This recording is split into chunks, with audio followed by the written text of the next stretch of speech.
and welcome to the National Initiative and Integrated Resource for Child Protection, Mental Health and Psychosocial Care, supported by the Ministry of Women and Child Development, Government of India, and located in the National Institute of Mental Health and Neurosciences, NIMHANS, Bangalore. Through this initiative, we plan to reach any child, every child, all service providers and stakeholders in health, education, and welfare, focusing on the relationship between child protection and mental health. This being COVID and this very unusual time in human history, we've had to go online in most of our work, but once travel returns, we hope to move all over the country to assist not just children, but people who assist children in their predicament and the difficult lives that they live in. Welcome also to Parenting PATHSHALA, the series that we started earlier this month on 16th. In the first episode, which was with a little help and a lot more hope, we had Indumati Rao, who started Seva in Action and has been actively associated with the world of community-based rehabilitation in the field of disability, and Mary Barua, who started Action for Autism. And we heard from them about what it means to parent children with special needs. You will recall, friends, that when comments and suggestions came on chat in that session itself, there was a question put on what happens when parents grow old and the children grow old as well. And Indumati made a comment that there are no such thing as adult children. They are adults. And what happens to their parents? And therefore, today's session, the second in the series of Parenting PATHSHALA, is what happens when I'm no longer around, and how special needs parents need to think from day one on this issue. It is my pleasure to introduce Jo Chopra, a dear friend and a magnificent worker in the area of disability. Jo is the executive director at the Latika Roy Foundation, located in Dehradun. The Latika Roy Foundation is a voluntary organization for children with special needs in India. She started it for her youngest daughter, Moy Moy, who was 12 weeks premature and had cerebral palsy. Jo believes passionately in the power of ordinary people to change the world. She has worked on disability services, rights, awareness for almost 3 decades now. She is a writer and a peace movement organizer, currently a columnist for a digital news magazine, The Wire in India. She's the author of 5 books and many, many articles for Indian and international newspapers and journals. She's also trained as a lay midwife. Jo, our pleasure and privilege to invite you to Parenting PATHSHALA. Thank you. Thank you. Wonderful to be here. And what a great introduction. Thank you.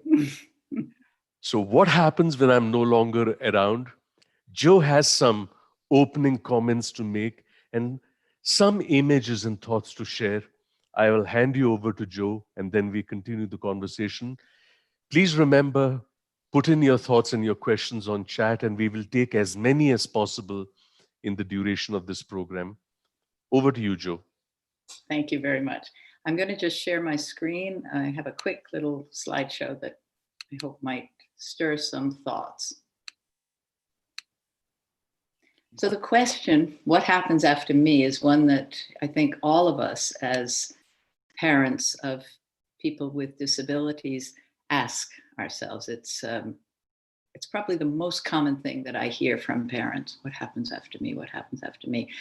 I actually think that it's the wrong question. One second. There it is. I think that it frames the whole discussion and the way that we look at our children in a dependent perspective. And it's not helpful to think about that. We do a lot of work, as I think most of you are aware, and I know NIMHANS also does, in child protection. And until a few years ago, these were the sorts of images that we used. Look at the children. They look so vulnerable. They look so frightened. They look so worried, and they're appealing to our protective selves, to our sense of our role as adults to take care of them throughout their lives. But the look that we are now going for at the Latika Roy Foundation is more this one. We are trying to create children who are confident in themselves, who have inner resources that will protect them, that they protect themselves. And that doesn't demean our role as adults, the people who are there to protect them, but we want to instill in those children from a very young age a sense of themselves, a sense of confidence. And what Shekhar was just saying about adults, we still talk about 50-year-old men with Down syndrome as being children. And that begins from a very, very early age. So what I want to talk about very briefly in this slideshow, and then we'll discuss it more informally, is how we can change that, how we can, right from the very beginning, create a sense of self in our young people that allows them to make their own decisions. So when we talk about self-determination, we often don't think about it for kids with disabilities. But look at these two kids. The one who's standing in the front is full of confidence. She's going to make an appearance. And the one behind her is that timid, shy, someone else will do this for me. Now, this is just a picture, I want to say, because Kashfi, the one in the back, is a very confident child. She's now about 10 years old, full of herself. But that image that is presented there is of, oh, not me, I'm scared. And that's an image that stays with a lot of our young people. When we give kids knowledge, when we give them beliefs, when we give them skills, they can make their own goals. They can set their own life. They can make their own decisions without somebody always being there with them, guiding them. And it's not jaru. It's not like we have to do this magic trick to make it happen. It happens right from the beginning when we recognize that an infant is a unique person. And anybody who's had more than one child knows how different one child is to another. They're all full of their own personalities, their own ways of looking at things, their likes, their dislikes. And yet, as parents, we tend to treat them the same.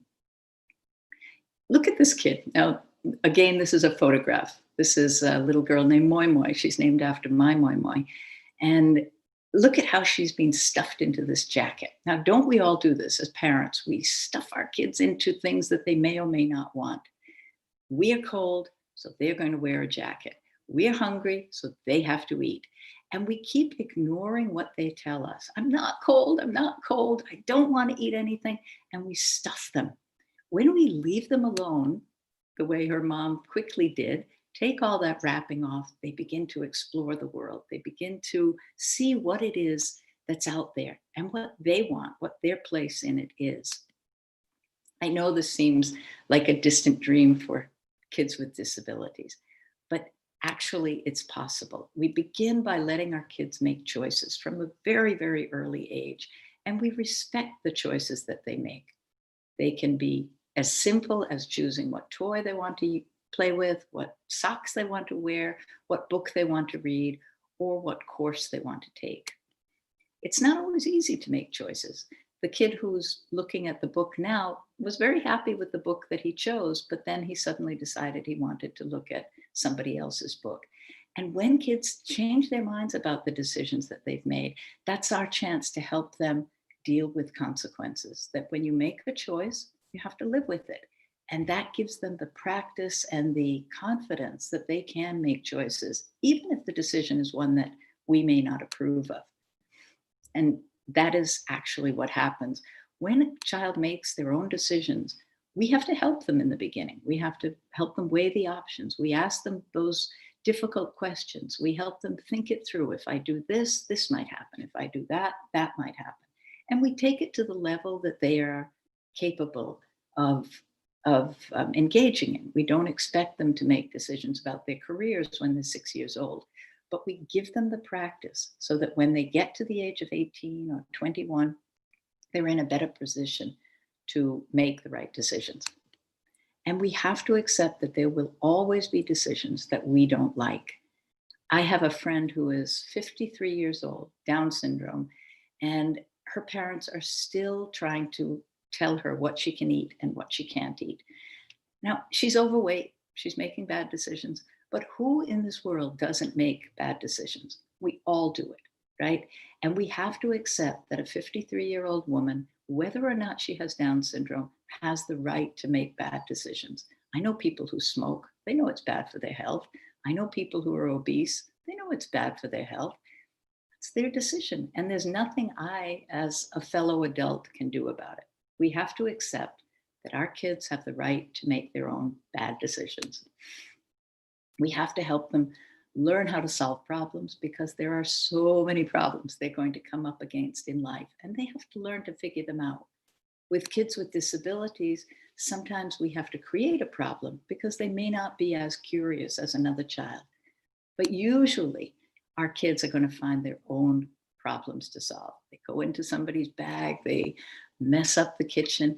We have to allow them to do that, to make mistakes, to break things, to get into trouble, because that's actually how they're going to build that muscle of solving problems.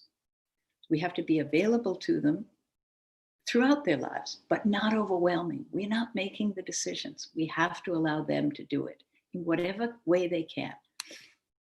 If we let them do things themselves, and this is for parents of all kinds, not just parents of disabled kids. How many 6 and 7-year-olds do you know who are still being spoon-fed? And with disabled kids, this happens even more. Let them do it themselves. Even if they make a mess, even if the food is all over the floor and in their hair, eventually they will get it right. And that's what people want. They want to be able to make their own decisions. Give them important chores to do. I think we tend to baby and mollycoddle our disabled children so that they are incapable of helping around the house. And everybody wants to be useful. Nobody wants to sit back like a lotsop until we train them that that's their role. Everybody wants to help. So when you give your kids chores, ask them to set the table, ask them to wash dishes. And again, it'll be a mess in the beginning, but they will get it eventually. Because we want to like our kids when they're adults. I know a lot of disabled adults who are really kind of entitled and a little bit obnoxious. They're waiting for things to happen for them because that's how we've trained them. We want to raise adults that we would like to have around. So remember that these skills are not going to come overnight. We have to keep practicing them, but they do lead to greater competence at home, in school, and in the community. They help people to develop independence, self-discipline, persistence, and self-confidence, and they give them the resources that will protect them. And underlying everything in this is respect. If we don't respect our children, and that goes for our adult children as well, it's very difficult for the world to respect them. Every child is unique. You may have a quiet child who likes to observe, who likes to watch, who likes to be a bit at a distance. And you may have a child who wants to be the life of the party. Every child is unique, and you have to get to know what is it that makes your typical child behave the way they do.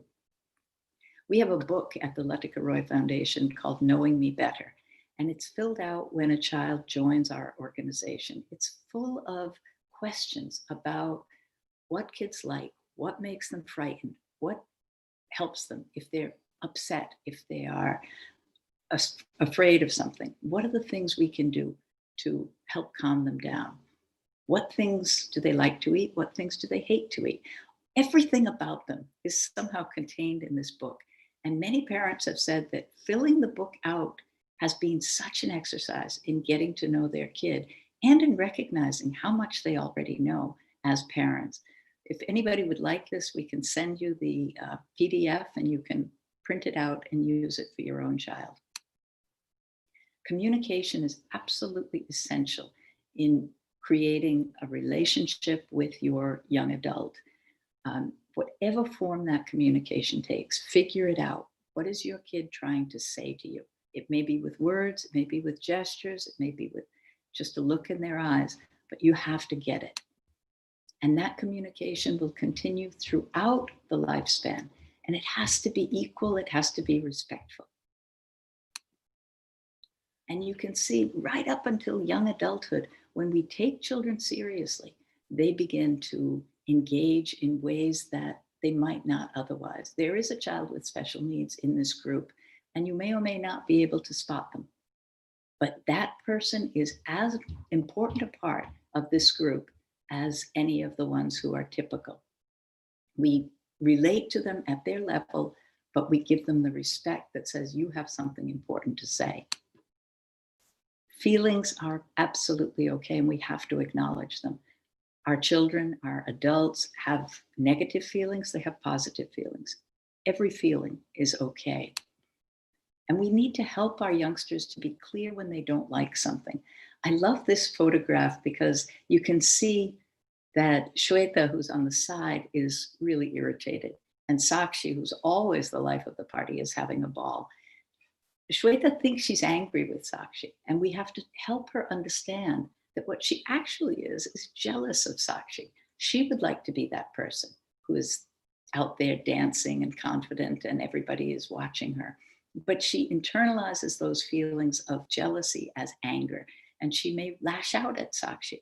When we are not clear what our feelings are, and this goes for all of us, we can act in inappropriate ways. And sometimes we see that with our young adults, that they're so frustrated by their feelings not being acknowledged, either by themselves or by other people, that they get into this kind of negative, hostile relationship with other people around them. But people have the right to their feelings, to their preferences, and we have to acknowledge those. When we trust our kids, they learn to trust themselves. And eventually that is what's going to keep them safe. We can't be with them all the time, but they have to have that internal voice that says, this person is meaning harm to me. This person is someone I don't like. So when your child tells you, I don't want to sit on Chacha's lap, I don't like Chacha, whether it's Chacha or not, we have to believe them. And when we've given them right from the very beginning, that sense of confidence, that sense that they are respected, that they are believed, we'll be able to help them stay safe. And that's it for my formal presentation. And now we can chat.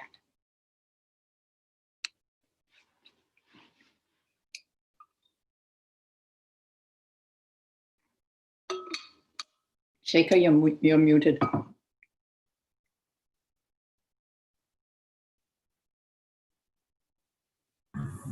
Thank you very much, Jo.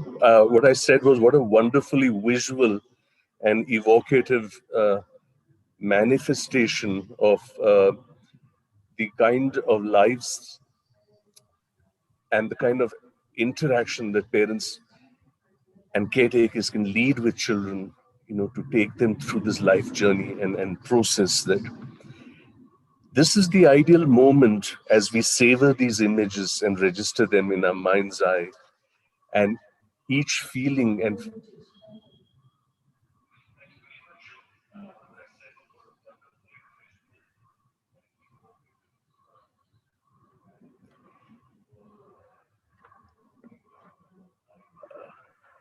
right. As usual, there are some tech issues that we are dealing with. My deepest apologies. No problem.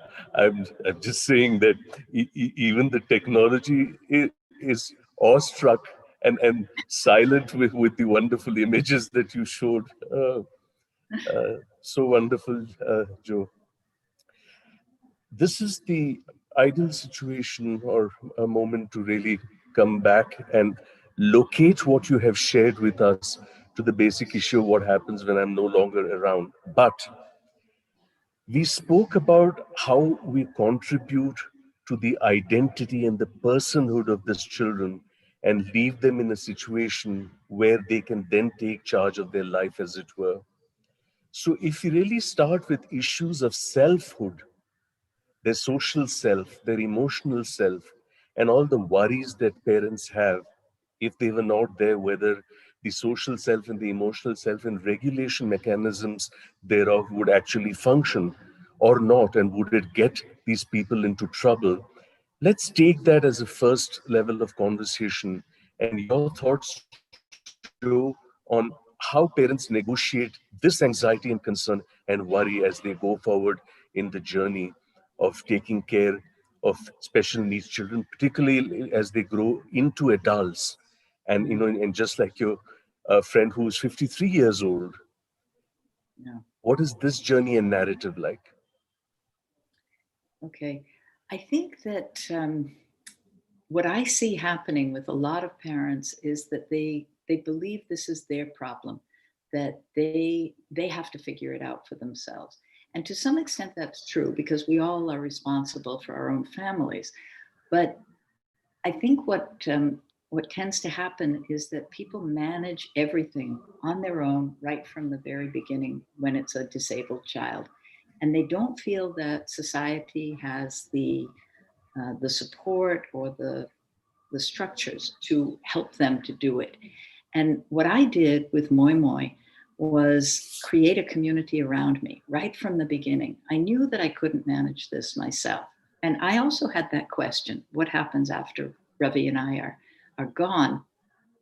But the way that I approached it was to believe in the people around me, that I could not do this by myself. Ravi couldn't do it by himself. And we couldn't put everything on our other two children. We had to create a community that was going to help us even after we were gone, because they were responsible for Moi Moi in a different way than I was. And so what that meant was having friendships with people of Moi Moi's age. I think what we do as parents is we tend to connect with people our own age, and we're forgetting that they're going to be gone too. If I only have my brothers and sisters to help me out with Moi Moi, Right. how is that going to help Moi Moi when I'm gone? Because they're also gone. So what we did was really actively cultivate relationships with people who were more Moi Moi's age, a little bit older, so that um, there were some responsibilities right from the beginning of those relationships. But as she got older, those people that we chose were also her age. So we had people who were 10 years older than Moi Moi, who were her close friends. And they literally would come to the house to meet her. And they would invite her to go to their place. They would take her out on walks. I'm thinking about people like Hema and Sunita and Shivani, who knew Moi Moi from the time she was very young. And they had a stake in her doing well. They loved her. And I think that as parents, we have to actively cultivate those relationships so that Moi Moi grew up with a whole community of people around her who had a stake in her future. And I think what we do, most of us as parents, is we isolate ourselves. We don't really force the inclusion that needs to happen for our kids. And the result is that when we get to be in our 70s and 80s and we're starting to think, oh my God, now what do I do?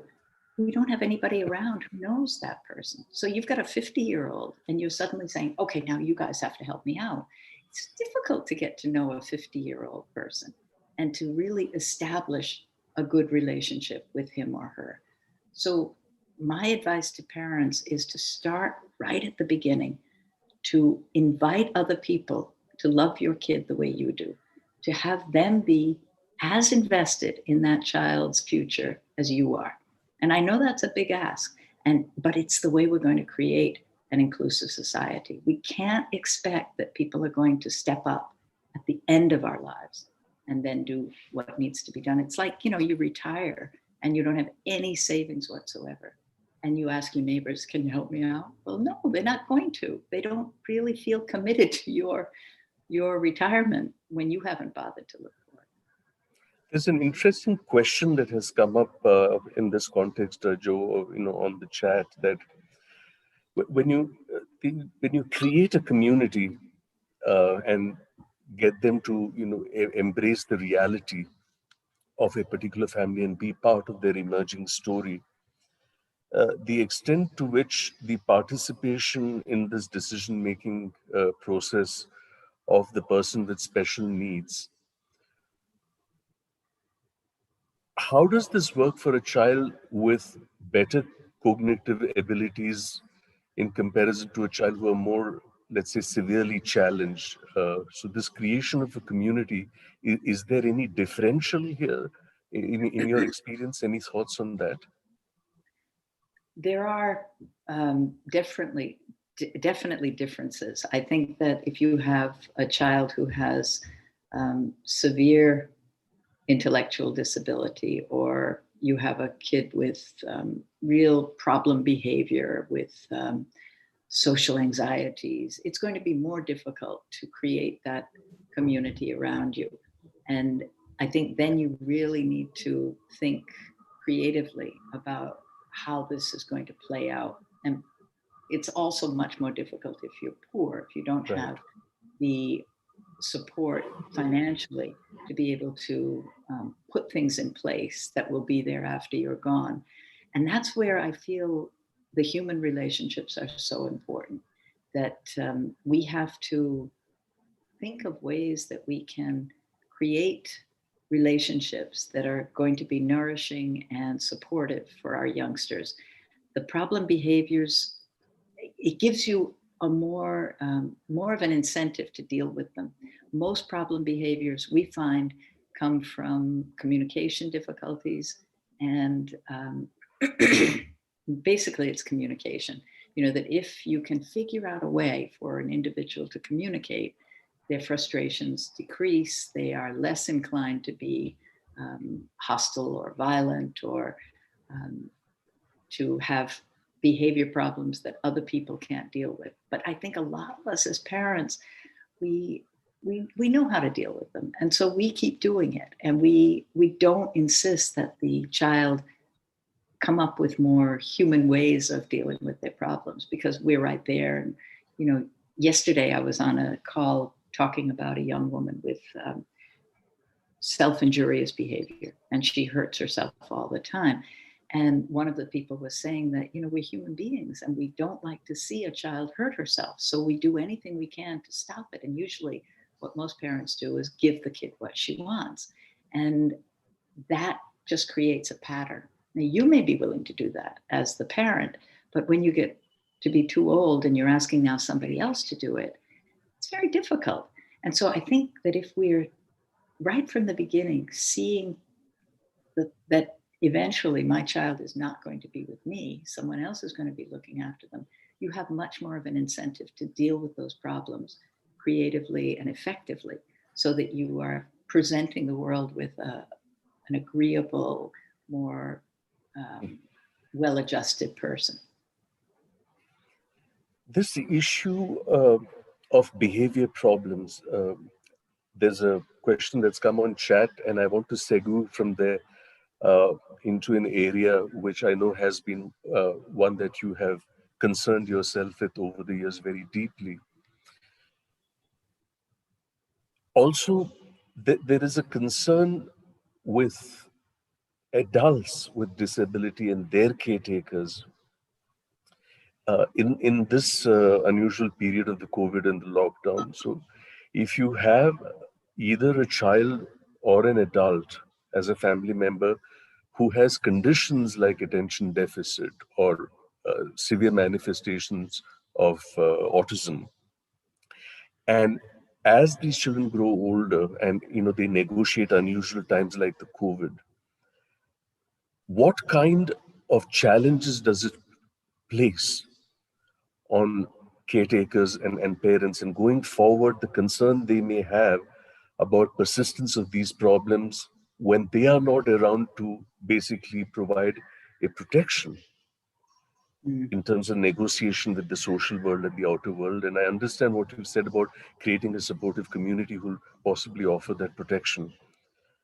This is one question. The other is related to the problem of sexuality, but I'll come to that in a bit. But if you could just say some of your thoughts on the presence of challenging behaviors going forward, and what kind of concern the parents would have as uh, adults with disability Right, manifest this sort of problem. right. Well, I know how difficult it is, and I'm not trying to pretend that there's some magic wand that we can wave and that this kid will be behaving normally and a community will spring up. It's not going to be easy. And there are some people who will end up probably on the streets. There are people who will end up in institutions where they are not being well looked after. That's unfortunately true. But I think that if parents are willing to engage with that problem behavior as a challenge, not just to the individual, but to their whole family, and figure it out. We have so many ways that we can help families. And I think that if we if we as parents accept that challenge, that it comes not just to help my family at this particular moment, but I'm thinking long term. I'm really thinking about that question: what happens after me? That means I have to solve it. And if we don't have that fire in our belly that says, I have to do this, then, it's like, what parent gives up on toilet training for a typical child? What parent says, the community will figure it out, it'll work out? Nobody does that. We definitely know that our kid can be toilet trained, and we do it. And the child by 2 or 3 or whatever the age is reliable. I think we have such low expectations for disabled children that we give up before it's really time to give up. And really, there is no time to give up. We have to sort those challenging behaviors out, because eventually I will not be here. And the only thing that question should do for us is to provide us with the reminder every day that I'm not going to be here forever. I have to figure this out. And I understand that there are some problems that are intractable that we probably won't be able to solve them, but workarounds are always there. And we just have to keep going with that kind of an attitude that I'll figure this out. This is doable. Let's Look what put we've this, done Joe. with. Yeah. Go ahead. Let, let's put this in the immediacy of this issue that a mother of a 21-year-old with cerebral palsy, a daughter who has cerebral palsy, has put down.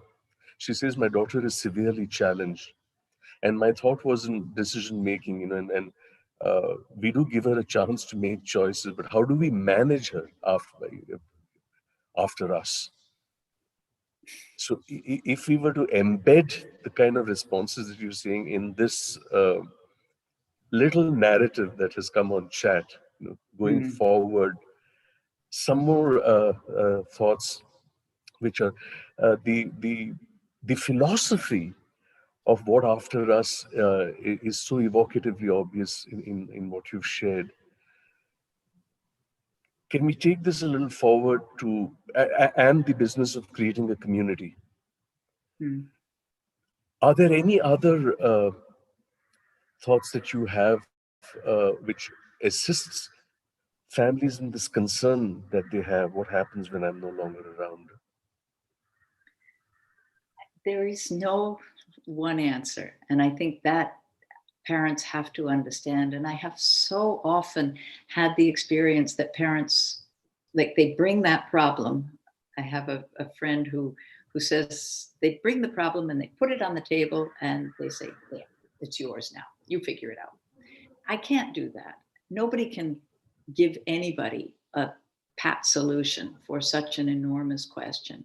Everybody has different circumstances. And all I can say is that there are a lot of ideas that are out there.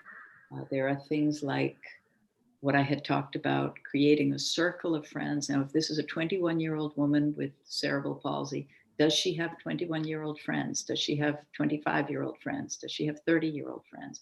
Has the family helped her to reach out beyond herself so that she has a community of people who care about her, who are of her age and are going to be there through her life, most likely?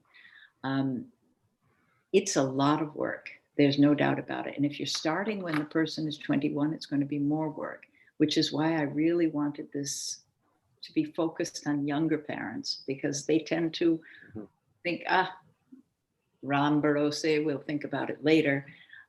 Let's start thinking about it right now.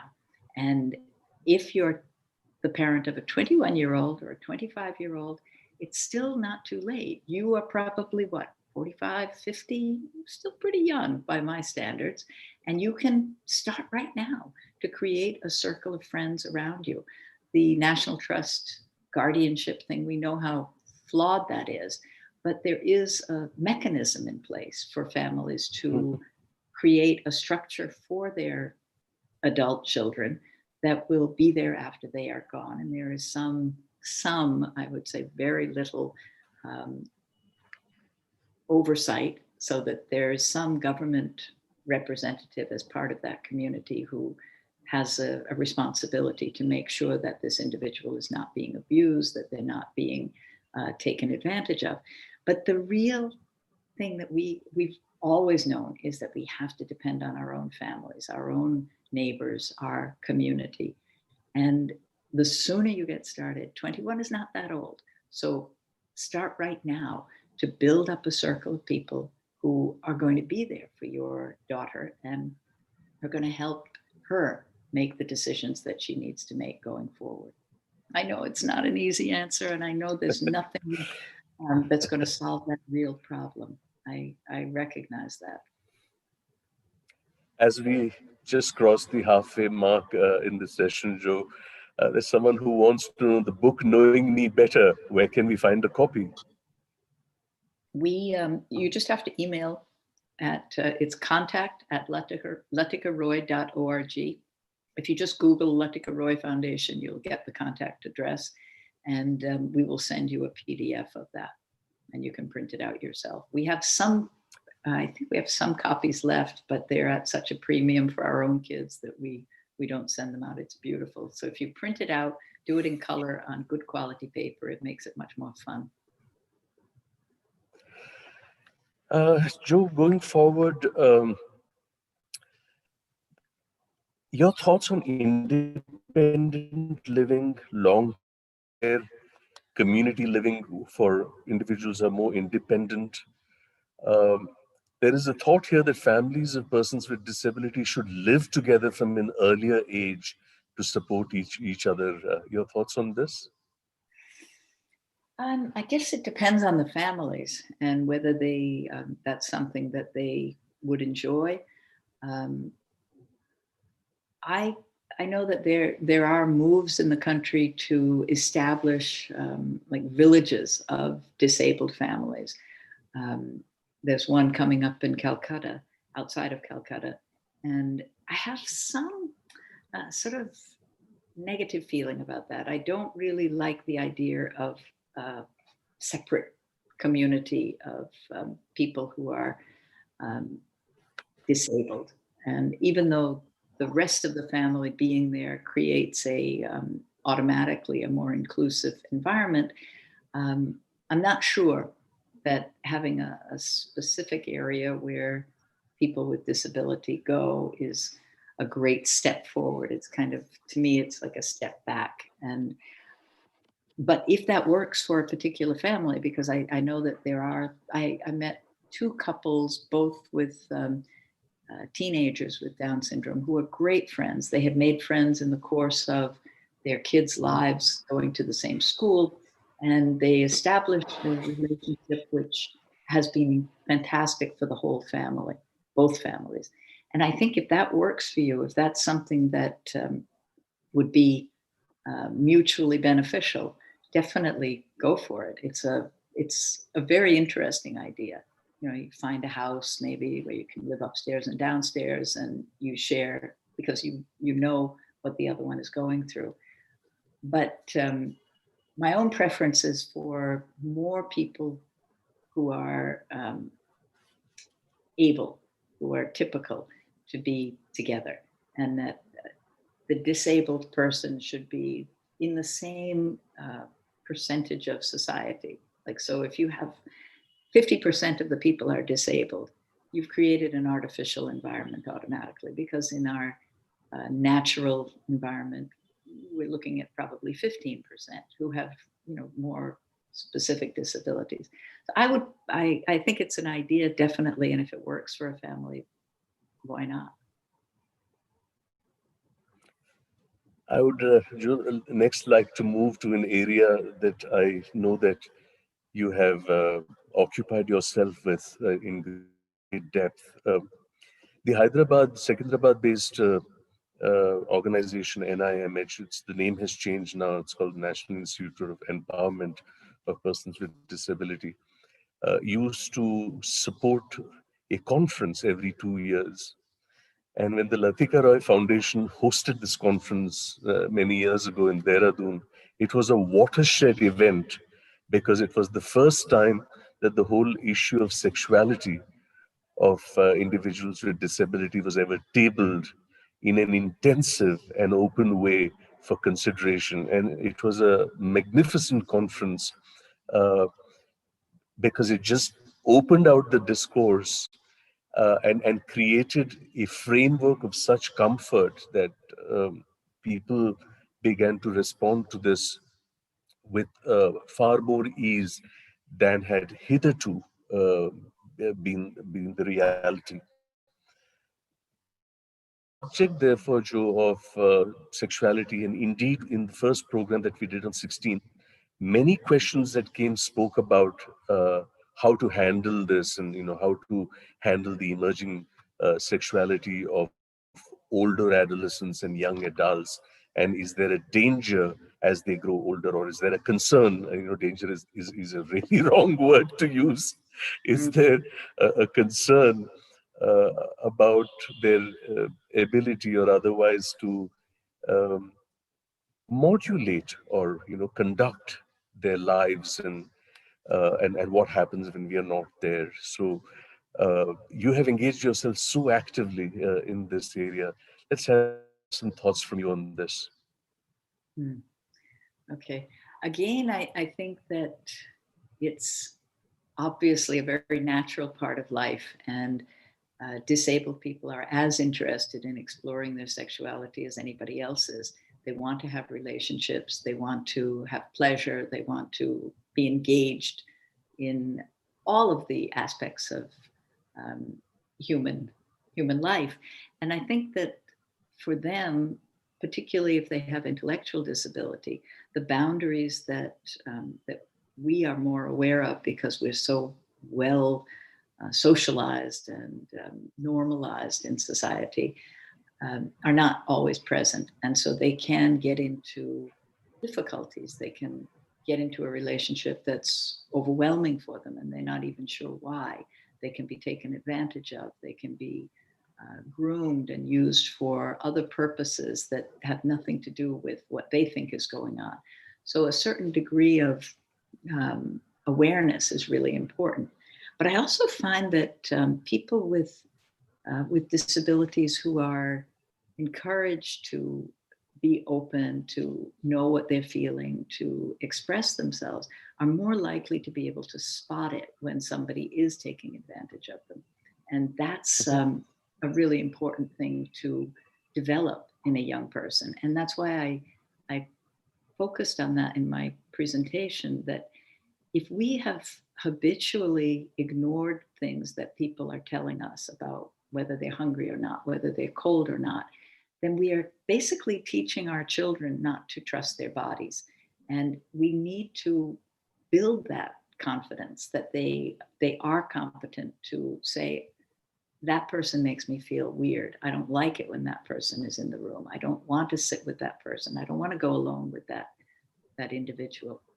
And so that comes with it's not just about sex. And I think that when we put it in that box, that this is just we have to do sex education now, it's part of a whole way of looking at life. And if we can help our youngsters as children to have a healthy relationship with food, a healthy relationship with exercise, with sex, with washing themselves, with all the things that come with being human and a physical person, we're going to make it much easier for them to engage in relationships. Now, those relationships are going to be a whole nother chapter. And we do have, obviously genuine concerns. We don't want a 15-year-old girl getting pregnant. We don't want a 16-year-old boy raping somebody. We want it to be mutual. We want it to be pleasurable and non-exploitative. And I think that comes when we bring our youngsters up in a healthy way. But then we have to accept that if they do have sexual relationships, that's their decision. And if it's a situation where they literally cannot give consent because of their disabilities, then we have to think creatively and humanly about how to make sure that they are safe, that they are not left alone with somebody who might take advantage of them. And those are all individual situations that we Right. have to look at. But I think we have to be willing to talk about birth control. We have to be willing to accept that a person might want to get married, might want to have a relationship that is more than just a fondling or more than just platonic, that they have other desires. And many people can get married. And there's no reason why we should have this sort of wall up against it. So in the work that you do, you and your team carry out at the foundation, one part of this domain of human experience and consciousness is the kind of work that you will do with the concerned individual with disability, whether a child, an adolescent, or an adult. But the work with the family in terms of the family's comfort and their empowerment, and in some ways an emancipation and an enlightened and a rights-based uh, position that they take towards this kind of the emergence, as it were, of adult explorations. What's the nature of the work that the foundation and the team actually do with parents, uh, specifically going beyond the broad frameworks that you've spoken about now, but uh, the specific advice that is given, which they then take, which makes them comfortable and reassured that they need not have fears 2 years down the line, 5 years down the line, 10 years down the line, that something untoward will happen. Mm. Well, I don't know that anybody is ever really free of those fears. I think that we do our best to reassure parents, but whether they feel that or not, I don't know. But I think that, again, it comes as part of a whole way of looking at life. So we talk about bodies when children are very small in the early intervention program. We talk about their body parts, and we name them, and we don't hesitate to use the words that we hope they're going to use throughout their lives. And we talk the same way with parents from a very young age. So parents of a 2-year-old or a 3-year-old will hear words like penis, like vagina, and they will obviously be shocked when it happens the first time. But we help them to understand that these are the correct terms and we're going to use them right through life. When we get to the adolescent stage, where a lot more stuff is happening, we're very open with parents and we're very open with the youngsters that we work with. So we have classes in sex education. We talk about masturbation. We talk about what's private and what's public. We talk about boundaries and being safe.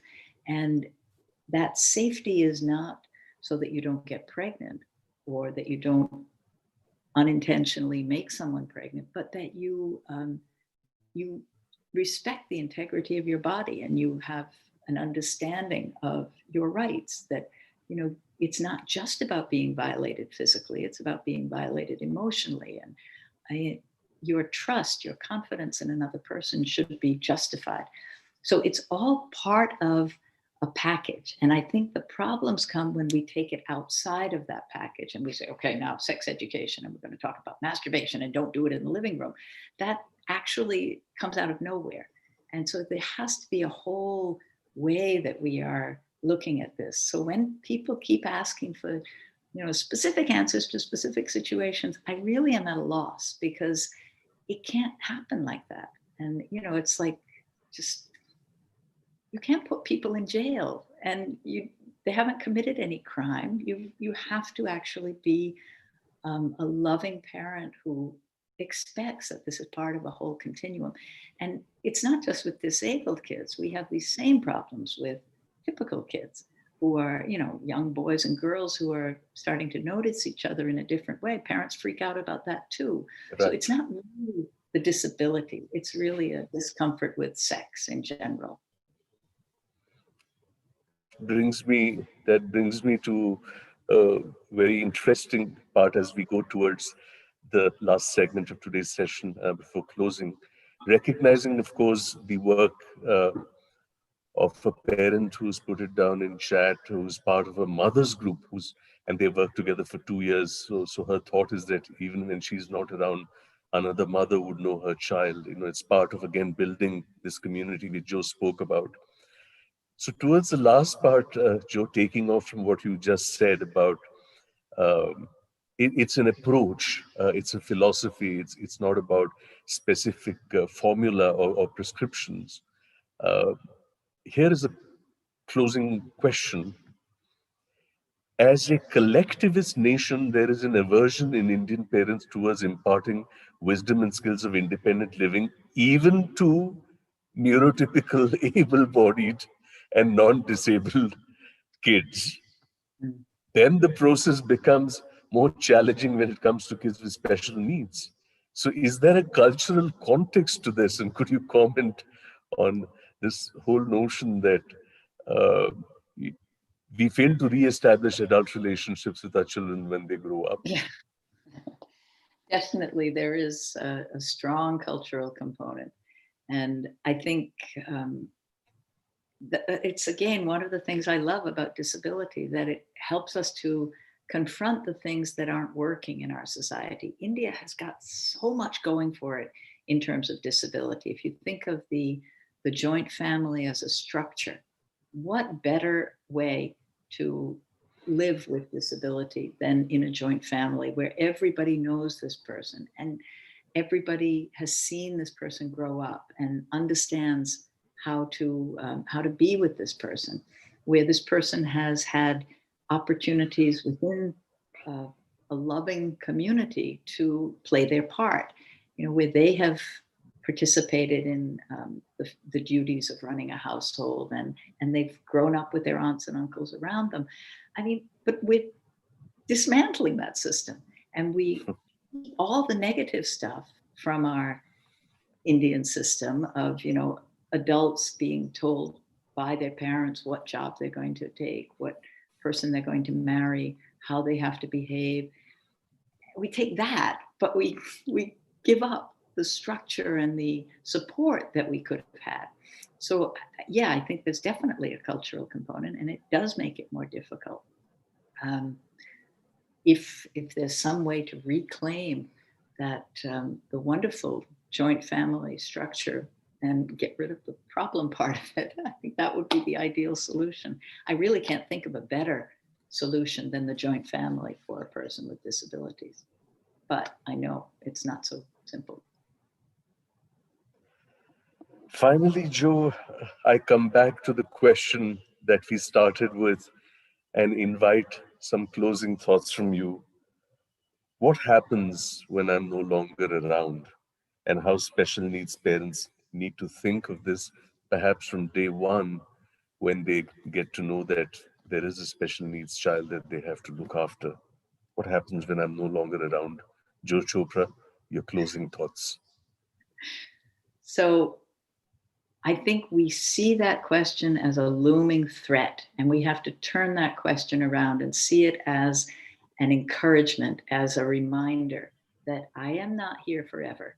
And what can I do for my child right now that's going to make it easier for them to be living a full, happy life when I'm gone? So we don't see it as this sentence, a death sentence. Oh, what's going to happen? We just see it as a reminder. And every day we make another step in the direction of independence and self-reliance. Jo Chopra, thank you very much for sharing your experiences, your personal life journey, the beautiful images that you showed, which are a reminder to us of the evocativeness and the way in which our response to these children enriches our own life stories and our own personhood.